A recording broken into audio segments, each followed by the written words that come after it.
Halo, selamat pagi, siang, sore, dan malam para pemirsa Osaka, jasa Pak Ojo salah kaprah, jangan salah paham.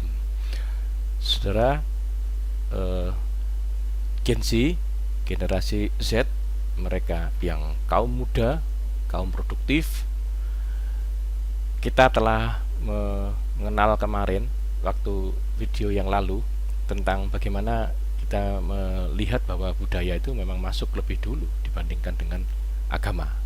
Nah, waktu kemarin kita membahas tentang kosmologi, kita akan ulas lagi sedikit di sini.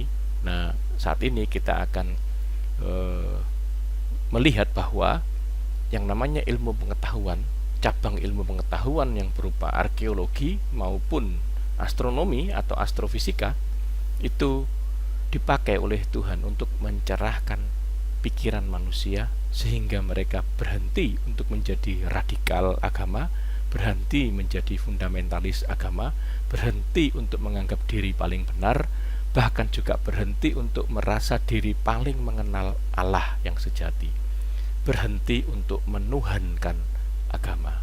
Itu inti kita bicara saat ini. Nah, kita lihat kemarin waktu ada Sumerian kosmologi yang kita lihat, yang paling tua ya saat itu, bahwa kosmologi atau pengertian tentang alam semesta itu sudah mapan atau jauh lebih dahulu mapan dan disetujui, dimengerti sebagai kebenaran oleh orang-orang zaman itu. Nah, seperti apa kosmologinya? Nah, kalau kita lihat Sumerian, bahwa bumi itu datar, berupa plat, yang ada penyangganya, yang ada air di bawah dan ada air di atas yang dipisahkan oleh cakrawala atau firmamen, yang bintang-bintang ditempatkan di cakrawala itu, dan di atas cakrawala itu adalah tempat para dewa-dewa yang tidak nampak, yang punya kuasa itu. Jadi kepercayaan bahwa dewa atau penguasa ilahi itu ada di atas dari cakrawala itu. Dewa yang tertinggi ada di atasnya lagi. Jadi ada lapisan-lapisannya. Langit itu punya lapisan-lapisan, itu ada lapisannya tempat menempelnya bintang-bintang, lapisan tempat dewa-dewa yang muda, dan lapisan tempat dewa-dewa yang utama gitu. Kemudian ada air yang di atas dan air yang di bawah. Kita bergerak ke kosmologi yang lebih mudah sedikit, yaitu Egyptian atau kosmologi Mesir kuno ya. Sama seperti itu, kita kemarin juga sudah melihat ada air yang di atas, ada air yang di bawah ya. Kemudian kita lihat yang kosmologi yang lebih mudah lagi ya, yaitu punya ini Ancient Israel gitu ya. Nah, di sini ada tingkap-tingkap langit ya, tingkap-tingkap langit. Nah, pertanyaannya apakah tingkap-tingkap langit ini ada lebih belakangan gitu dibandingkan dengan tulisan-tulisan Mazmur gitu. Ya, yang jelas tulisan Mazmurnya yang belakangan ya. Mazmurnya menulis bahwa Tuhan membukakan tingkap-tingkap langit. Ya. Karena apa? Karena mereka lebih dulu punya kesadaran tentang semesta, bahwa cakrawala itu ditempatkan oleh Tuhan menjadi pemisah antara waters above atau air yang di atas dengan air yang di bawah. Cakrawala itu menjadi pemisahnya gitu. Nah, kalau kita melihat di kisah penciptaan bahwa air yang di bawah itu masih bercampur dengan daratan gitu ya. Daratan dengan air masih bercampur aduk, maka dipisahkanlah daratan dengan lautan, atau air yang di bawah itu yang ngumpul satu dengan plat atau dengan daratan itu dipisahkan. Makanya ada airnya daratan, dan lautan ini adalah air yang di bawah. Air yang di atas adalah air yang di atasnya cakrawala. Tingkap-tingkap langit dibuka, maka turunlah hujan-hujan. Di mana melekatnya matahari dan menerang atau bintang-bintang bulan? Di cakrawala ini ya, ditempatkan di bawah cakrawala. Disitulah menempel stars, bintang-bintang, bulan, kemudian matahari ya, seperti itu. Nah, sekarang kita lihat ke bagaimana geosentrisme itu muncul. Kita lihat di sini ya, ini ya. Nah, kita tahu bahwa pada masa-masa sebelum kekristenan itu menjadi kemudian sangat besar, sangat masif di dunia ini, tentu zaman itu adalah zaman dewa-dewa ya. Jadi di Yunani, kebudayaan Yunani yang sangat besar, yang sangat kuat itu merasuk ke mana-mana gitu, termasuk ke Palestina saat itu, ke tanah Kanaan. Di tanah itu eh, ya dinamai sebentar, maksud saya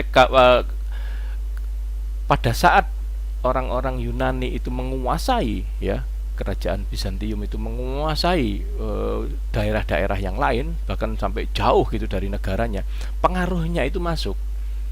Nah, Helenisme adalah kebudayaan yang bercampur gitu antara Yunani yang masuk ke masyarakat, yang mendarat ke konteks masyarakat setempat gitu.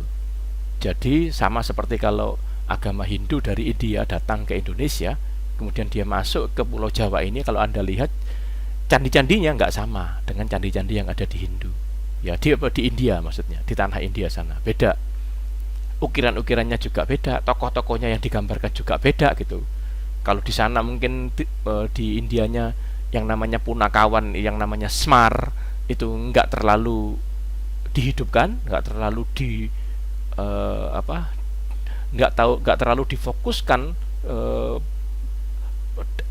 dampak maupun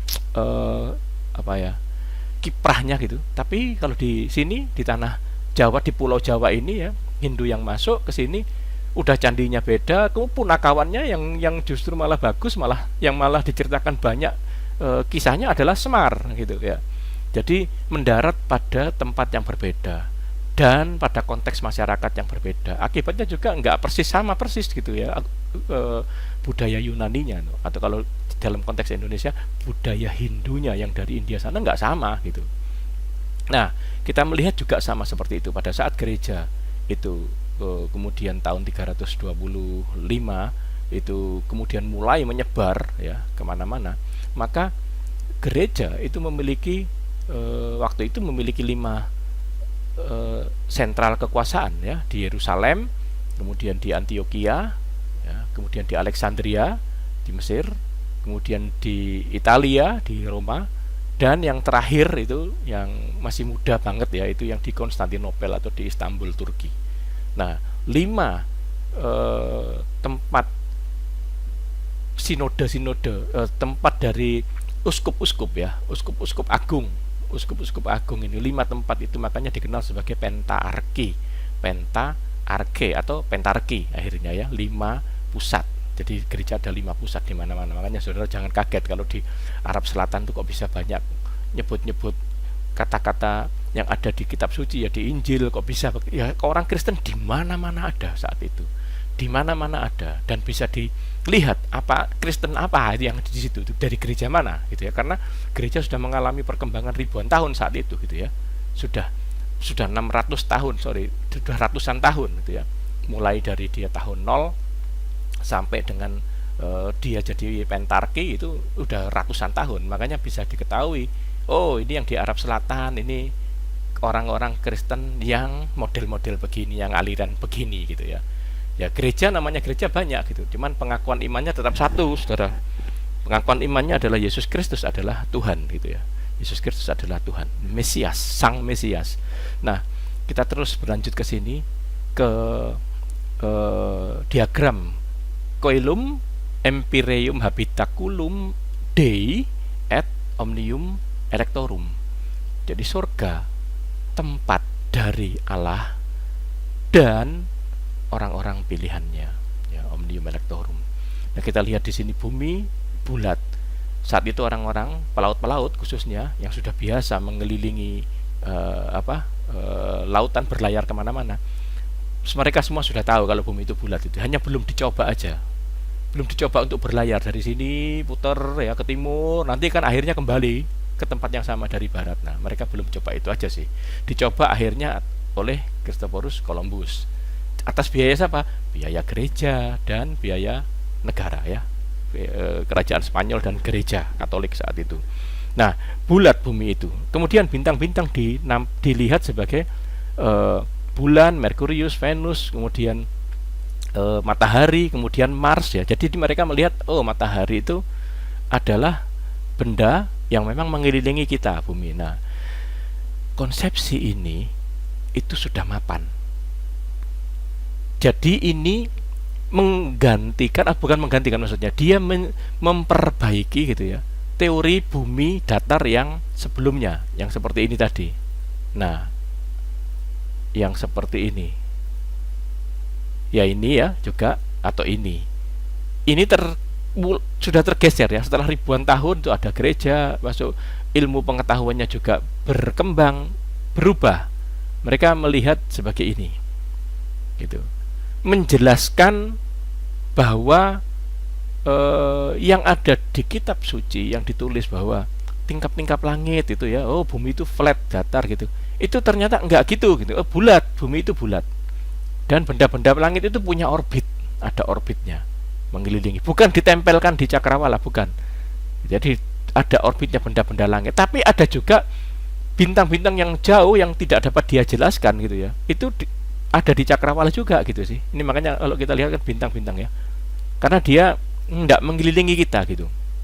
Enggak mengelilingi bumi, tapi yang mengelilingi sama orang-orang saat itu digambarkan sebagai ada orbitalnya atau ada orbitnya. Jadi ingat ya, apa yang mereka lihat mereka tafsirkan sebagai sesuatu, dan itu merupakan mereka anggap sebagai kebenaran, lalu mereka membuat diagramnya begitu. Nah, akhirnya inilah diagram yang dimiliki gereja gitu, bahwa bumi adalah pusat gitu. Nah, kalau saat itu orang berpikir bahwa oh bumi sudah pasti benar, dikuatkan oleh kitab yang mereka anggap suci gitu ya, kitab yang dianggap suci, kitab suci, maka jangan salah, banyak terjadi salah paham yang mengakibatkan banyak korban, banyak darah juga sebetulnya ya saat itu gitu. Akibat apa? Akibat ada orang yang berpikir mau keluar dari doktrin atau diagram yang permanen atau diagram yang mapan ini, yang tidak mau dengan kemapanan yang seperti ini gitu. Banyak orang yang pintar yang tidak mau dengan kemapanan seperti ini gitu ya. Nah, orang-orang itu bisa berdarah-darah juga gitu menghadapi apa? Kekuasaan gereja. Karena yang namanya diagram ini diagram yang dibuat oleh gereja, dan kerajaan-kerajaan juga pun kerajaan-kerajaan pun kaisar-kaisarnya ya juga hormat kepada uskup-uskup ya saat itu. Jadi hegemoni gereja saat itu luar biasa. Gitu. Jadi kalau saudara melihat sekarang ini mungkin ada Taliban di Afghanistan, itu negara yang benar-benar dipimpin sama data dasarnya dengan agama benar gitu ya. Ya saudara lihat aja, apakah ilmu pengetahuan itu nanti nggak akan bisa menguak segalanya? Ilmu pengetahuan dipakai oleh Tuhan untuk menguak banyak hal, menuju apa? Pengenalan akan Allah yang sejati, menuju pengenalan akan Allah yang sejati. Jadi Kristus menggunakan ilmu pengetahuan untuk menyokong kehidupan, dan kehidupan yang disokong itu adalah juga dengan menguak kebenaran ya, menguak kebenaran, menyingkapkan kebenaran, menyadarkan pikiran manusia. Nah, kita geser lagi ke bentuk yang lebih maju lagi dari ini ya, yang lebih detail gitu. Gambar yang berikutnya adalah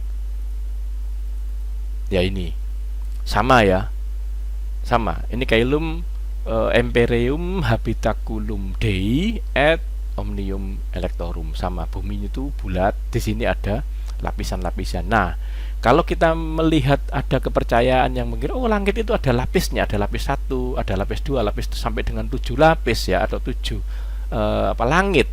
Dari mana sebetulnya itu pikiran itu muncul gitu ya? Dari mana? Ya, lapisan-lapisan langit itu adalah penerjemahan orbital atau lintasan dari planet yang nampak memang dari para pengamat langit zaman itu ya, zaman gereja saat itu, di abad-abad itu, bahwa itu mengitari kita, mengitari bumi. Maka lintasan-lintasan itu adalah langitnya.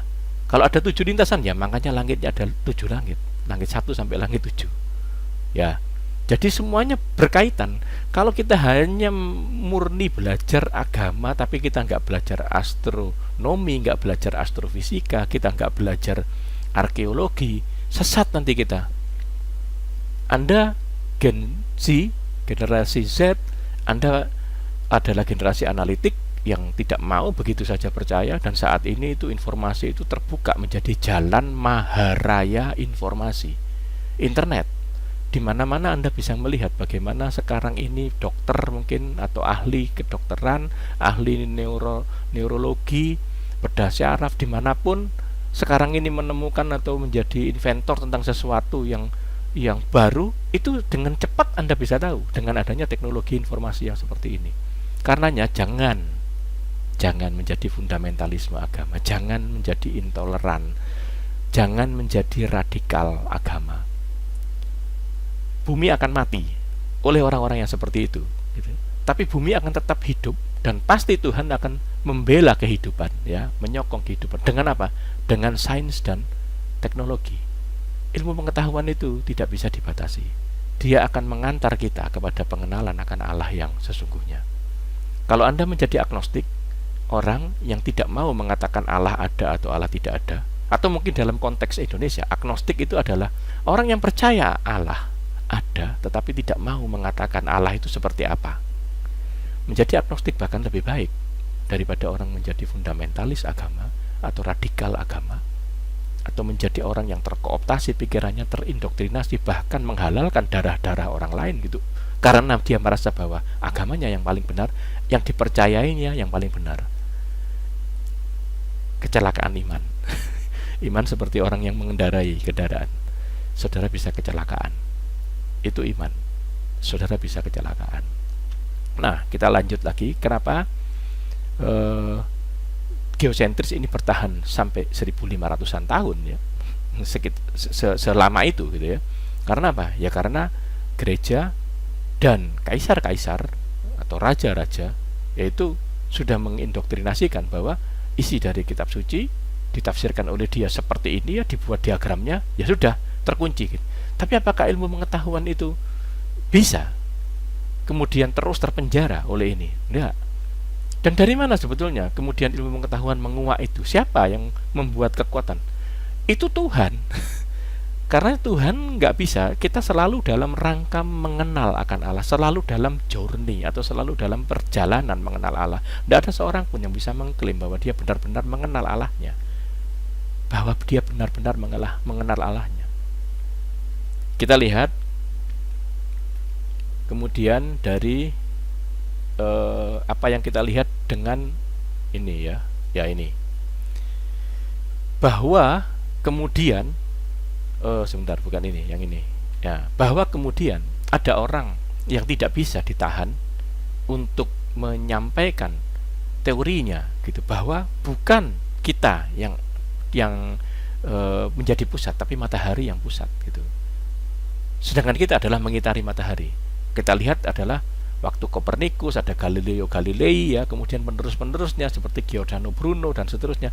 Itu orang-orang yang sebetulnya dari awal itu orang-orang yang sangat ingin, bahkan sudah menjadi imam. Kopernikus ini sudah pernah menjadi imam, gitu, ya, imam gereja saat itu, gereja Barat, gereja Katolik Roma, ya, gereja Roma Katolik. Jadi sangat orang ingin membaktikan semua yang dia miliki dalam hidupnya itu untuk gereja, membaktikan dirinya untuk menjadi imam, ya. Kalau pelukis mungkin melukis lukisan yang sifatnya itu menceritakan tentang peristiwa-peristiwa dalam Injil, dalam peristiwa-peristiwa Kristus, peristiwa-peristiwa bapak-bapak leluhur perjanjian lama atau Tanak, ya, gambar Abraham, gambar semua. Kalau dia bisa pintar gambar, ya, pintar ngelukis. Kalau dia pintar main musik, ya musik-musik diabdikan untuk gereja. Seperti itu. Nah, tetapi ilmu pengetahuan akhirnya menunjukkan dirinya, memberanikan dirinya, sekalipun akhirnya memang mengalami masa susah berapa 30-an tahun baru buku itu bisa diterbitkan, ya, karena di ban atau dilarang oleh gereja untuk diterbitkan, masuk ke daftar buku larangan gitu, ya, karena saat itu hegemoni kekuasaan dari gereja, uskup dan raja atau kaisar itu begitu mencengkeram. Nah, kita lihat, kalau Anda melihat sejarahnya, maka ini semua sebetulnya ya melawan apa? Hegemoni, yang dilawan hegemoni gereja. Tapi apakah kebenaran ini bisa ditahan? Apakah kebenaran ini bisa dikukumi terus, ya? Enggak bisa, saudara. Dia keluar. Kebenaran akan menemukan jalannya sendiri, gitu, ya. Kebenaran akan menemukan jalannya sendiri. Akhirnya kita tahu bahwa matahari itu ternyata pusat, gitu. Dan saat ini pun ribuan tahun setelah peristiwa tahun 1500-an ini, kalau kita lihat, kita sudah punya teleskop yang namanya JWST atau James Webb Space Telescope sebagai pelanjut dari Hubble Telescope. Nah, contoh gambar-gambar dari Hubble seperti ini, bahwa kita itu hanya titik yang kecil saja. Misalkan ini adalah, misalkan, nah saya besarkan, misalkan ini adalah ini ya, misalkan ini galaksi spiral ya. Nah, atau inilah, nah, ini bentuknya elips ya. Misalkan ini adalah galaksi Bima Sakti ya, atau Milky Way misalkan. Maka ternyata kita itu hanya sebagai titik kecil. Matahari kita itu hanya titik kecil aja di sini. Di sini ya, di pinggiran sini. Titik kecil aja matahari kita loh ya. Bayangkan matahari, padahal kita dikelilingi oleh planet yang lain, ada planet-planet ya, ada 8, 9 planet. Padahal kita dikelilingi oleh planet-planet, tapi kita kecil aja matahari itu. Dan galaksi-galaksi ini ya, spiral, ada yang spiral normal, ada yang bentuknya kabut, macam-macam ya bentuknya. Itu ada 100 sampai 200 miliar galaksi. 100 sampai 200 miliar galaksi.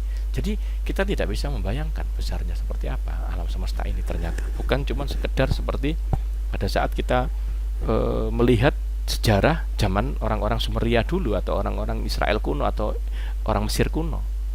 Enggak, dia luar biasa luas. Setelah apa? Menempatkan teleskop. Seperti yang saya sampaikan di Osaka Jasapa yang lalu, bahwa orang yang mengintip-ngintip langit dengan teleskop itu dianggap tabu oleh gereja. Kenapa? Karena itu tempat tahta Allah gitu. Tapi sekarang kita lihat ini Hubble teleskop ini sudah bisa, apakah ini dibilang lancang gitu ya? Kalau kita ngelihat, kita komparasi, kalau Tuhan Yesus itu kemudian mengatakan dosamu sudah diampuni gitu ya. Kemudian ada orang yang marah, itu lancang ya, itu enggak benar itu ngomong gitu, menghujat, itu kata-kata hujat gitu. Dosamu sudah diampuni. Apa yang dibilang sama Tuhan Yesus? Dia menghadap ke orang-orang itu, lalu dia bertanya, mana lebih gampang? Aku berkata dosamu sudah diampuni, atau aku mengatakan pakai kata-kata yang panjang, kamu angkatlah tilammu, berdirilah, lalu jalanlah, yang pakai kata-kata panjang seperti itu, atau aku mengatakan dosamu sudah diampuni, karena aku, anak manusia, berkuasa untuk mengampuni dosa. Nah, sama seperti itu saudara, ngelancangi ya, ilmu pengetahuan pun juga ngelancangi gitu ya. Tapi apakah itu lancang-lancang yang biasa, atau itu hujat? Bukan. Apakah ini itu kemudian melawan yang ditulis oleh kitab suci, bahwa Allah punya tingkap-tingkap langit di atas? Apakah ini kemudian kenyataan ini, foto dari Hubble tentang alam semesta ini kemudian melawan kitab suci itu? Tafsir kita lah yang membuat seolah-olah ini melawan. Sudut pandang kita lah, atau perspektif kita lah yang membuat seolah-olah kita melawan kitab suci. Bukan. Mereka, para penulis kitab suci, mengetahui kosmologi saat itu dengan keterbatasan mereka yang nggak punya Hubble. Saat itu mereka nggak punya JWST atau James Webb Space Telescope. Tapi kalau sudah sekarang ketahuan seperti ini, ya tentu yang namanya kosmologi itu berubah. Gitu. Artinya apabila kita akan mengatakan bahwa Alkitab nggak ada gunanya, itu justru orang yang seperti itu yang naif, itu yang salah besar. Kenapa? Mereka mengungkapkan tentang Allah. Allah itu menjadikan langit dan bumi, memisahkan air yang di atas dengan yang di bawah. Allah itulah yang senantiasa menolong dan mengiring bangsa Israel. Dari sejak bangsa Israel itu dikasihi, dipilih oleh Allah, sampai seterusnya, sampai detik ini. Dan sampai detik ini kita semua tetap hanya bisa mengetahui bahwa Allah adalah pencipta segala sesuatu. Jadi kita tidak bisa masuk menyembah detil-detil, kemudian menjadi fundamentalis agama, radikalis agama, membunuhi orang karena orang lain itu nggak percaya sama Allah atau sama Allah. Itu semua membunuh diri sendiri. Mental illness atau sakit jiwa. Jadi lihat sekarang, kita ke gambar yang berikutnya, yang dari, nah ya ini ya sama Hubble, tapi Anda lihat bahwa ada 100 sampai dengan 200 miliar galaksi. bukan tata surya. Kalau tata surya itu matahari dengan planet-planetnya, itu namanya tata surya atau solar system ya. Yang namanya tata surya itu hanya titik kecil saja di sebuah galaksi. Galaksi yang spiral ini itu sudah miliaran gitu. Jadi ada 100 sampai 200 miliar galaksi. Itu adalah spektrum ciptaan yang terungkap kebenarannya. Dengan apa? Ya dengan sains. Gitu. Apakah kita mau menjadikan sains sebagai Tuhan? No. Tidak. Kita hanya ditunjukkan oleh Tuhan bahwa sains akan menunjukkan bahwa kalau hidupmu fundamentalis, hidupmu radikalis ya, seperti Kristus istilahnya menempeleng supaya orang-orang Farisi itu sadar gitu ya. Kamu munafik. Kamu munafik. Kamu mengatakan aku menghujat Allah karena aku menyembuhkan orang di hari Sabat itu. Apakah kamu sendiri tidak mengejar dombamu satu yang hilang, yang lari, walaupun itu hari Sabat? Jangan munafik. Kamu tetap mengejar ya. Jadi kamu sendiri pun sebetulnya ngerti bahwa untuk menyelamatkan orang ya, tidak tergantung dan tidak dibatasi oleh hukum-hukum seperti ini, karena manusia itu jauh lebih berharga dan hukum-hukum itu dibuat untuk manusia, bukan dibalik, manusia dibuat untuk hukum-hukum. Sama, manusia tidak diciptakan untuk syariat-syariat Taurat gitu. Tapi syariat-syariat Taurat ada untuk manusia itu. Makanya saudara mesti banyak generasi Z ini ya, apapun anda Kristen atau Anda Muslim ya, karena Muslim itu banyak menyebut nama-nama nabi kan, nama-nama nabi, atau banyak menyebut tokoh-tokoh yang ada di Tanak gitu ya. Maka bacalah Tanak, unduhlah Tanak, karena mudah sekali didapat. Maka Anda akan melihat seperti apa sesungguhnya narasi dan konteks. Kalau Anda cuma membaca buku yang lahir 600 tahun kemudian, Anda akan sepi dengan konteks dan isinya cuma indoktrinasi dari ulama, dan itu akan membuat orang terjerumus kepada apa? Intoleransi, radikalisme, terorisme. Kita terus ke berikutnya. Kita melihat sekarang ini tentang masa depan yang dilihat. Jadi teleskop itu akan menunjukkan kepada kita bahwa ada masa, bahwa setiap galaksi itu punya umur. Bahkan mungkin setiap matahari itu ada umurnya, karena ini mataharinya ya juga ratusan miliar, triliunan. Ya, karena di dalamnya ini kan ada banyak matahari di dalam dari masing-masing galaksi ini yang bentuk spiral ini, di dalamnya kan ada miliaran matahari. Nah, matahari punya umur. Ya, dan itu bisa dilihat dari apa ya? Dari pergeseran merah, bahwa sekarang ini semuanya saling menjauh gitu ya, ciptaan ini, spektrum ciptaan ini, itu semua ditelaah oleh ahli-ahli astronomi begitu. Jadi kita tahu sekarang bahwa ya dari sini kita bisa melihat umur dari matahari itu nanti itu kapan dia akan menjadi berhenti bersinar. Nah, seperti itu. Nah, ilmu pengetahuan yang menyokong kehidupan tentu nanti akan membawa manusia bukan lagi tinggalnya di bumi gitu untuk kehidupan. Maka dia akan menempati tempat yang lain seiring juga dengan teknologi perjalanan atau transportasi, ya kan?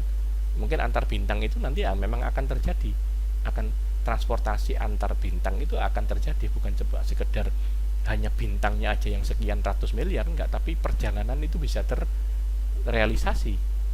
Karena apa? Sains akan mendukung kehidupan. Itu Tuhan menciptakan kehidupan, didukung terus gitu. Nah, kita lihat berikutnya adalah yang masa lalu. Kita lihat arkeologi. Yang kita lihat sekarang arkeologi. Ini ya. Nah, tentang penciptaan itu sendiri, kisah-kisah tentang penciptaan yang lebih tua lagi. Kalau kita lihat kosmologi tadi kan sudah kosmologinya ya, konsepsinya itu ya tentang alam semesta itu. Tapi kita lihat awal ceritanya gitu, tentang bagaimana itu diciptakan gitu ya. Detail-detail penciptaan seperti kita lihat di Kejadian 1 gitu, bagaimana tentang penciptaan. Itu ada yang jauh lebih kuno, lebih ribuan tahun lebih kuno. Dan saat ini yang paling kuno itu yang namanya Eridu Genesis atau Kejadian Eridu di Eridu. Nah, saat itu tokoh yang ini cerita tentang penciptaan dan juga tentang mite tentang banjir besar ya, atau air bah. Air bah itu dilakukan oleh Tuhan untuk menghabisi, atau dewa-dewa, dilakukan oleh dewa-dewa untuk menghabisi manusia, karena saat itu manusia dianggap mengganggu ya. Ada yang bilang dewa itu tidak bisa tidur karena manusia itu bikin keributan, ternyata makanya dewa akhirnya membuat manusia. Jadi konsepsi untuk menghabisi manusia dengan bah itu ribuan tahun sudah ada, bahkan sebelum Israel itu membuat Kejadian 1, tulisan tentang Kejadian 1 tentang penciptaan dan tentang air bah. Bukan Kejadian 1, Kejadian 1 itu penciptaannya, kemudian di berikutnya ada nanti air bah, Nuh ya, keturunannya Adam itu nanti begitu ada orang-orang yang jahat, orang-orang yang hidupnya tidak berkenan kepada Tuhan, sehingga Tuhan kemudian tidak menghilangkan dia dengan air bah. Nah, tipe cerita seperti itu ya, atau genre cerita seperti itu, bahwa Tuhan menghabisi itu ada sudah jauh lebih dulu. Di mana? Ya di Eridu Genesis. Tokoh Noahnya saat itu namanya Ziusudra di kota Surupak ya. Kota Surupak. Kalau Anda lihat ini yang tertua tentang cerita tentang penciptaan air bah ya, menghabisi air bah, dan Ziusudra itu akhirnya disuruh bikin perahu besar atau bahtera ya, ukurannya begini, mirip dengan yang akhirnya diambil oleh orang-orang Israel, dipakai idenya itu ya, tapi dalam rangka apa? Tuhan Adonai itu yang menghabisi orang-orang. Nah, tapi kalau kita lihat cerita atau kisah tentang itu tuh sudah dari ribuan tahun, itu sudah tersirkulasi ya, sudah menjadi umum gitu di masyarakat kuno saat itu gitu. Tapi bedanya kalau di Israel, siapa tokohnya? Allah, Adonai. Saat itu siapa orang pilihannya? Noah gitu ya. Beda kalau yang di Eridu ini dewa-dewa. Terhadap siapa? Orangnya itu manusianya yang namanya Ziusudra gitu ya. Kotanya kota Surupak. Nah, kemudian ada lagi kalau kita lihat ya, ini ya, jadi kalau kita lihat yang lebih muda dari Eridu ini ya, lebih muda dari Eridu adalah ini Atrahasis. Kalau Anda Gensi lihat ya di Google Atrahasis ini, maka ini lebih muda ceritanya ya, tentang sama juga tentang air bah menghabisi manusia di bumi. Kemudian ada orang yang dipilih dan disuruh buat bahtera gitu ya, bahtera Atrahasis. Kemudian ada lagi yang Epic Gilgamesh, ini lebih muda lagi gitu ya. Jadi yang tertua itu Eridu ya, Atrahasis yang lebih muda, yang lebih muda lagi Epic of Gilgamesh. Nah, dari mana ini bisa ketahuan? Tentu dari arkeologi ya, dari cerita tentang bagaimana itu gali, diangkat dari tanah Sumerian gitu, bahwa ada batu yang bertuliskan tentang, mengkisahkan tentang Ziusudra yang disuruh untuk membuat bahtera ya. Untuk apa? Ya persiapan karena ada air bah 7 hari 7 malam, hujan itu turun deras dan orang-orang itu semuanya banjir, dilibas oleh air bah itu, air hujan yang sekian lama tanpa henti itu, sehingga yang hidup hanya yang di bahtera itu. Dan dia disuruh bawa binatang-binatang untuk dimasukkan dalam rangka itu. Jadi kisah ini jauh lebih tua daripada kisah di kitab suci sendiri. Nah, itu arkeologi berperan seperti itu ya. Kalau ini tadi astronomi, yang tadi yang kita bicara tentang geosentris dan menjadi heliosentris. Nah, sekarang kita mau lihat seperti apa kita di zaman ini, tahun 2023 kemarin itu, Kongresnya Amerika itu minta supaya pilot-pilot atau Pentagon dan angkatan lautnya, angkatan udaranya itu menjelaskan fenomena apa, jangan ditutup-tutupi gitu ya, harus ceritakan.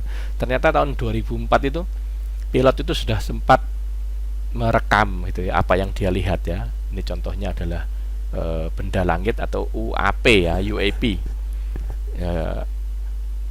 unidentified aerial phenomenon. Kalau dulu zaman saya namanya UFO ya, unidentified flying object ya, UFO. Tapi sekarang namanya UAP, ya, lebih luas jadi ya, unidentified aerial phenomenon. Benda-benda ini memang ada rekamannya, saudara. Jadi ada rekamannya dari pilot-pilot itu gitu ya. Terus ini juga kita lihat, nah sampai direkam, ini rekamannya kapalnya yang F-18 ya, F-18 Hornet. Bahkan ada 2 pesawat itu ngerekam bareng gitu, karena mereka melihat ini kok, benda ini kok nggak ada semburannya bahan bakar, tapi dia gerak itu cepat banget. Mereka pakai apa ini? Apakah ini teknologinya Cina gitu, apa teknologinya Rusia gitu ya, sampai bertanya-tanya begitu. Ini rekam, ada 2 pesawat yang melihat, jadi satu pesawat itu isinya 2 pilot gitu ya. Jadi ada 4 orang yang melihat itu, 4 orang pilot gitu kan, dalam 2 pesawat. Mereka membuat rekamannya gitu, karena mereka melihat ya kok ada. Sebetulnya sih banyak pilot-pilot juga ya, pilot komersial itu yang sering cerita juga. Kalau Anda lihat di YouTube itu, mereka tidak menutupi bahwa mereka ada melihat keanehan-keanehan seperti ini tentang UAP ya, tentang UAP. Nah, apa maksud saya menceritakan itu? Karena apa? Spektrum ciptaan yang seperti itu besarnya semesta tadi, 100 sampai 200 miliar ya bintang, galaksi, 200 miliar galaksi. Bayangkan, berarti mataharinya ada berapa itu? Ya, padahal satu galaksi itu sudah miliaran bintang, miliaran matahari gitu kan. Nah, berarti kehidupan itu bukan cuma ada di sini. Kehidupan itu ada di tempat yang lain. Dan kontak atau kejadian masyarakat yang lain atau peradaban yang di luar bumi itu mengontak kita atau mendatangi kita, itu sebetulnya bukan baru tahun 2004. Kalau ini tuh rekaman tahun 2004 ya, yang dipublis ke kita, ke masyarakat dunia tahun 2023 dipublis. Sebetulnya dulu pun itu sudah ada. Jadi kemungkinan peradaban yang lebih cerdas daripada kita itu sudah mendatangi kita lebih dulu. Kita belum bisa ke sana, ke tempat yang lain, mereka sudah bisa datang ke kita gitu. Hanya saja mungkin karena mereka makhluk yang jauh lebih cerdas daripada kita tidak tahu maunya mereka apa, apakah mereka itu mau membahayakan kita. Tapi sejauh ini kita tidak diapa-apain ya kan.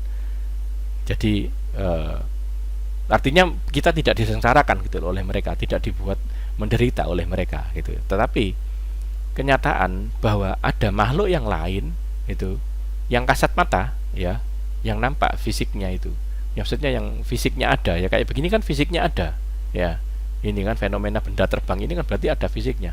Itu ada dan bukan dari sekarang saja, bisa jadi mungkin di abad-abad sebelum ya penciptaan bukan penciptaan, sebelum ada peradaban manusia, itu masih zamannya dinosaurus, mungkin sudah ada yang mendatangi kita gitu ya. Ini seperti itu contohnya. Nah, kemudian berikutnya ini kalau kita lihat, ini adalah gambar dari 2 pilot F-18 yang mereka satu pesawat saat itu yang melihat. Mereka memberikan kesaksiannya tahun 2023 dan peristiwanya tahun 2004. Yang ini sudah pensiun, jadi ini commander ya, jadi udah mungkin kolonel penerbang ya, tapi sudah pensiun dia. Yang ini masih, yang perempuan ini masih aktif. Bahkan pada saat diwawancara ini mereka masih aktif itu. Nah, kenapa kok mereka akhirnya terbuka ya? Karena paksaan dari masyarakat umum ya, karena DPR itu minta gitu loh supaya mereka ngasih penjelasan ya, mereka akhirnya menjelaskan gitu. Tapi sudah berapa tahun yang lalu, tahun 2004 kok ininya kejadiannya. Nah, seperti itu ya. Oke, ya ini tadi yang kita jelaskan tentang yang tadi itu, yang arkeologi. Jadi sekali lagi Gensi, kalau kita mau mengatakan bahwa diri kita sudah mengenal Allah yang sejati ya, kalau kita mengatakan kita sudah mengenal Allah yang sejati, kita terlalu berani gitu untuk berkata seperti itu gitu. Sebab apa? Sebab di setiap masa itu kita masih selalu dalam pencarian, mengenal Allah yang sejati gitu. Nah, bagi kekristenan, Kristus adalah penggenapan hukum Taurat. Kalau orang merasa bahwa Kristus itu hanya nabi biasa, maka bacalah Tanak dulu, kemudian bacalah Injil. Jangan Anda berhenti cuma membaca Injil lalu Anda mengomentari yang kanan kiri, ya nggak usah. Anda baca dulu dari Tanaknya, dari perjanjian lamanya itu full, baru Anda baca kesaksian 4 Injil itu. Maka saudara akan melihat siapa Kristus gitu. Ada orang yang berkata bahwa ya Kristus itu nabi biasa. Kalau saudara mengatakan itu, saudara lihat dulu apa arti sang Mesias. Apa arti Mesias? Ya, apa arti sang Mesias yang diharapkan, yang dinubuatkan oleh Nabi itu. Saudara lihat tulisan-tulisan nabinya, ya, tentang Mesias itu, dan saudara lihat apa-apa yang dikatakan Yesus Kristus sendiri di keempat Injil itu. Kesaksian yang nyata kata-kata Kristus sendiri. Gitu. Tidak ada tendensi untuk melihat ini di blok oleh suatu ajaran tertentu. Nggak perlu lihat itu. Lihat kata-katanya Kristus sendiri. Kata-katanya Kristus sendiri. Begitu. Yang saya beri catatan di YouTube saya yang lalu, melancangi, ya, ngelancangi atau jarak gitu. Kenapa? Ya karena dia berkuasa. Dia memegang kuasa. Kekuasaan itu ada di tangannya. Makanya dia mengatakan, ya, mana lebih mudah mengatakan angkatlah tilammu, berdiri, berjalanlah, atau mengatakan dosamu sudah diampuni gitu. Karena memang dia memegang kuasa. Nah, kalau saudara menganggap bahwa dia bukan sang Mesias, kalau saudara menganggap dia hanya manusia biasa, kalau saudara menganggap bahwa anak manusia, sang Mesias itu bukan ilahi, maka saudara adalah sang antikristus atau Al-Masih Dajjal atau Masihha Dagala. Gen Z, Anda generasi analitik, explore terus pengetahuan Anda di sains, baik itu arkeologi, baik itu astronomi atau astrofisika. Bukalah wawasan Anda, lihatlah, dan jangan sekali-kali menjadi fundamentalisme agama, pihak intoleran, radikalisme agama, apalagi teroris. Tuhan memberkati.